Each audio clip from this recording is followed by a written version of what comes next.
Hello student, good morning. बेटा आप सभी का एक बार फिर से स्वागत है आपके अपने यूट्यूब चैनल एस्कोसल एजुकेशन में।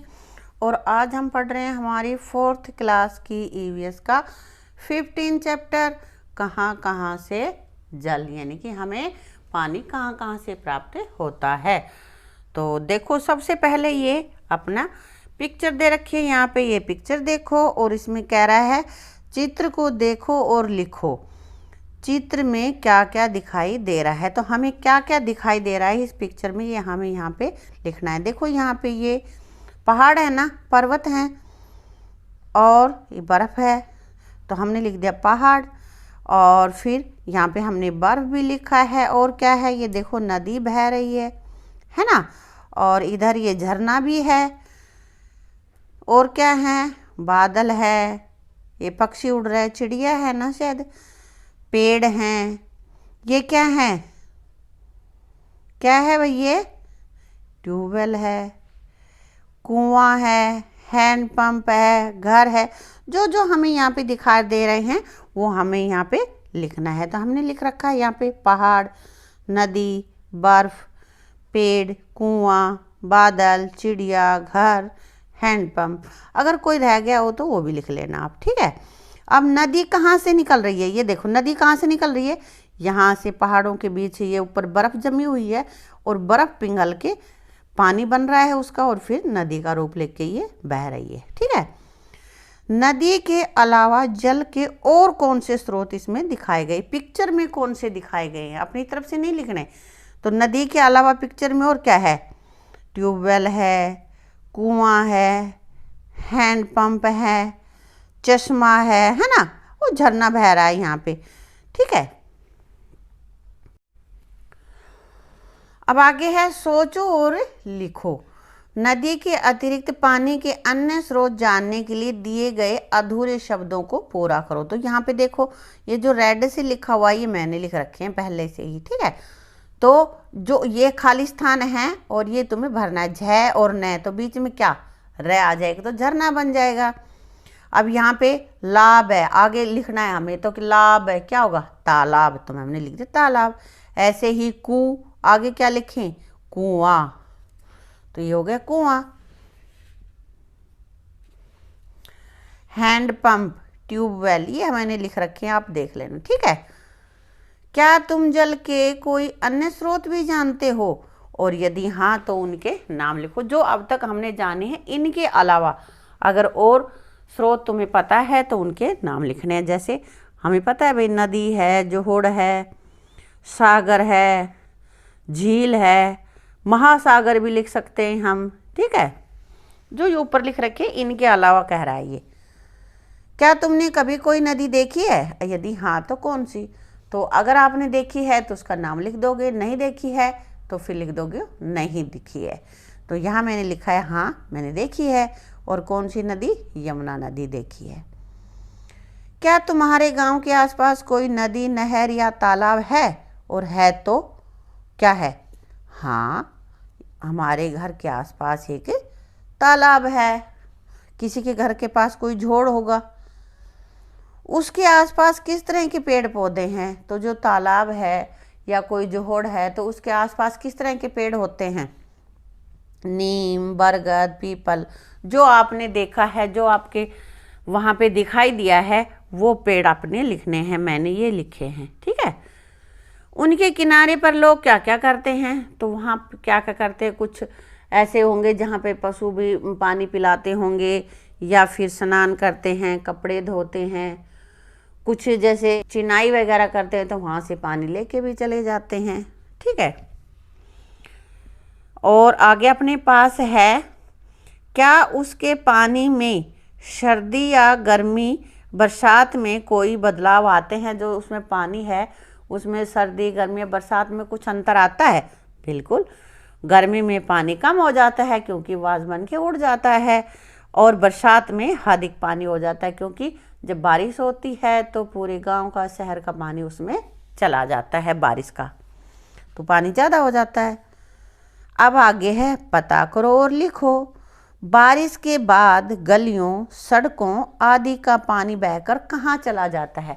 बारिश होती है तो जब तक बारिश होती रहती है तो गलियों में, घरों में, नालियों में पानी भर जाता है और थोड़ी देर के बाद वो सूख जाता है। तो कहाँ चला जाता है? तो पानी जोहड़ में, तालाब में या किसी के आसपास नदी है तो नदी में चला जाता है। नालियों से बहता हुआ वो जोहड़ में या तालाब में या फिर और आगे जाता है तो नदियों में इकट्ठा हो जाता है। क्या तुम्हारे इलाके में कभी बाढ़ आई है और यदि हाँ तो कब आई है? अगर तुम्हारे यहाँ पे बाढ़ आई हो तो लिख देना हाँ, नहीं आई है तो नहीं। बाढ़ होता क्या है? जब बहुत ज़्यादा बारिश होती है तो बहुत पानी पानी इकट्ठा हो जाता है, उसको कहते हैं बाढ़। बाढ़ आने पर क्या होता है? क्या हो जाता है? चारों ओर पानी ही पानी हो जाता है, पानी पानी भर जाता है, घरों में भी घुस जाता है। बारिश के मौसम में ज़्यादातर कई जगह पे पानी भर जाता है, वहाँ पे बाढ़ आ जाती है। नदियों का पानी बहुत ज़्यादा हो जाता है, वो नदी के या नहर के जो किनारे हैं उनको तोड़ के बहुत सारा पानी गांव में भर जाता है, तो वो बाढ़ की स्थिति होती बेटा। ठीक है, अब आगे देखते हैं नदियों पर बांध, कि भाई यहाँ पे बांध क्यों बनाए जाते हैं, किस नदी पर कौन सा बांध है। पानी को रोकने के लिए जो दीवारें बनाई जाती हैं उसको बांध बोलते हैं। यह चित्र हथनी कुंज बैराज का है। ये इधर पिक्चर है, इसकी दूसरी साइड यहाँ पे देखो। ठीक है, यह हमारे राज्य के यमुनानगर जिले में यमुना नदी पर बना है। तो यमुना नदी पर कौन सा ये बांध बना हुआ है? हथनी कुंड बैराज। ठीक है, ये उसका नाम है। वर्षा के दिनों में नदियों में प्राय पानी की मात्रा ज़्यादा होने से बाढ़ का खतरा बढ़ जाता है। अभी बताया था ना मैंने आपको। और बांध बनाकर नदियों के पानी के बहाव को नियंत्रित करने से बाढ़ का खतरा कम हो जाता है। बांध बना दिए जाते हैं तो पानी कम बहता है, शहरों में, गांव में कम जाता है। इकट्ठा किया गया यह पानी कई प्रकार से प्रयोग में लाया जाता है। जो पानी स्टोर किया जाता है तो उसको उपयोग में भी कई तरह से लाया जाता है, जैसे जलाशय बनाकर मछली पालन करना, बिजली उत्पादन या सिंचाई करना आदि के काम में लिया जाता है यह पानी।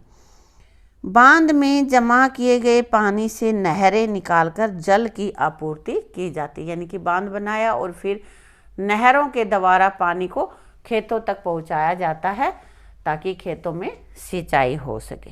ठीक है, हमारे राज्य से होकर कौन सी नदियां बहती है? तो आप जिस राज्य में हो वहाँ पे जो नदी है वो बतानी है। मैंने यहाँ पे अपनी हरियाणा की बताई है, यमुना और घग्गर।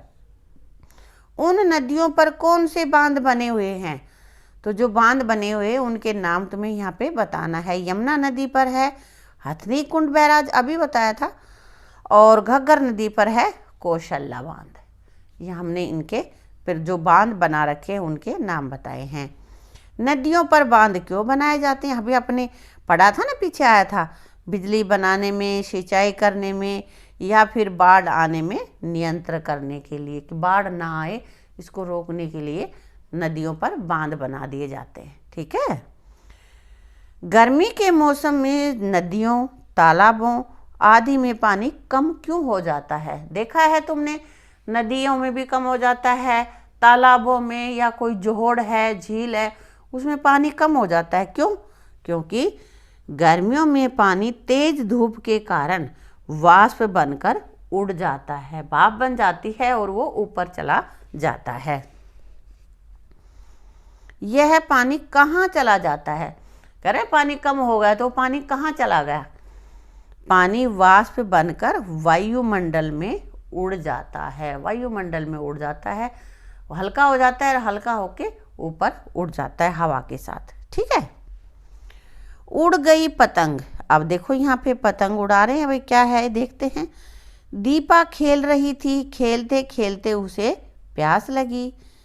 पानी पीकर जैसे ही वह गिलास रखने लगी उसके हाथ से गिलास छूट गया, उसमें बचा हुआ पानी फर्श पर बिखर गया। देखो यहाँ पे ये पानी पीने लग रही थी, गिलास ये नीचे गिर गया और ये पानी यहाँ पे इसका बिखर गया।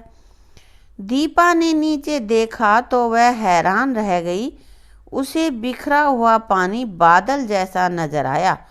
उसे बादल की आकृति अच्छी लगी। देखो ये ऐसे फैला हुआ है ना, तो कह रहे हो बादल की आकृति बन गई और वो उसको बड़ी अच्छी लगी।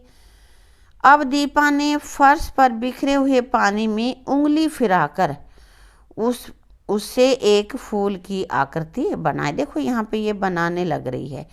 फिर उसने फूल को सूरज की आकृति बनाई। सूरज के पानी कर दिया ऐसे और फिर ये ऐसे ऐसे कर दिया, तो इसके ये सूरज का सा हो रहा है, जैसे ये बीच में सूरज है, ये इसकी किरण है। तो पानी से अनेक प्रकार की इसने आकृति बनाई है। दीपा ने सोचा क्यों न अब इसे पतंग का आकार दे दो। अब वो उसको पानी को पतंग का आकार देना चाह रही है, तभी उसने पानी से पतंग बना दी। ये बना दिया। अरे वाह, पतंग तो बन गई। अब मैं इसे डोर लगा देती हूँ। वह डोर लेने के लिए कमरे में गई और थोड़ी देर में जब वापस आई तो देखती है कि फर्श से पतंग गायब है। सोचो दीपा की वह पतंग कहाँ गई। भाई देखो, उसने पानी से पतंग का आकार बनाया था और वो थोड़ी देर अंदर रह गई तो फिर वो पानी कहाँ चला गया? पानी सूख गया ना, पानी भाप बनकर उड़ गया। गर्मी के कारण पानी भाप यानी कि वाष्प बनकर उड़ गया। इसी कारण दीपा की पतंग जो उसने पानी को फैलाकर बनाई थी गायब हो गई, पानी उड़ गया। तो फिर अपने आप ही पतंग तो खत्म ही हो गई, क्योंकि उसने पानी से ही बनाई थी। ठीक है ना। अब आगे कहता है चर्चा करो। गीले कपड़े और गीला फर्श थोड़ी देर बाद अपने आप सूख जाते हैं। इनका पानी कहाँ चला जाता होगा? हाँ भाई, कपड़े धोते हैं, सुखा देते हैं उसको, थोड़ी देर में वो सूख जाते हैं। इसी तरह से फर्श धोया है, गीला है, थोड़ी देर में सूख जाता है। तो पानी जो गीलापन था वो कहाँ चला गया? पानी वाष्प बनकर उड़ जाता है और कपड़े या फर्श जो भी चीज़ है वो सूख जाती है। ऐसा किस मौसम में जल्दी होता है? किस मौसम में कपड़े जल्दी सूखते हैं, फर्श जल्दी सूख जाता है? गर्मी के मौसम में ना, क्योंकि तेज धूप होती है और तेज धूप में वाष्पीकरण अधिक होता है। तो गर्मी के मौसम में, बारिश में या बहुत सर्दी है, धुंध वगैरह है, तो कपड़े देर से सूखते हैं ना, क्योंकि वातावरण में नमी होती है और नमी से भाप नहीं बन पाती। गर्मी होगी तो ही तो भाप बनेगी, वाष्प होगा और तब वो ऊपर उठ जाएगा। आ गया समझ में? तो बेटा अपनी इस वीडियो को यहीं समाप्त करेंगे और आगे का पोर्शन अपना करेंगे अगली वीडियो में। Thank you.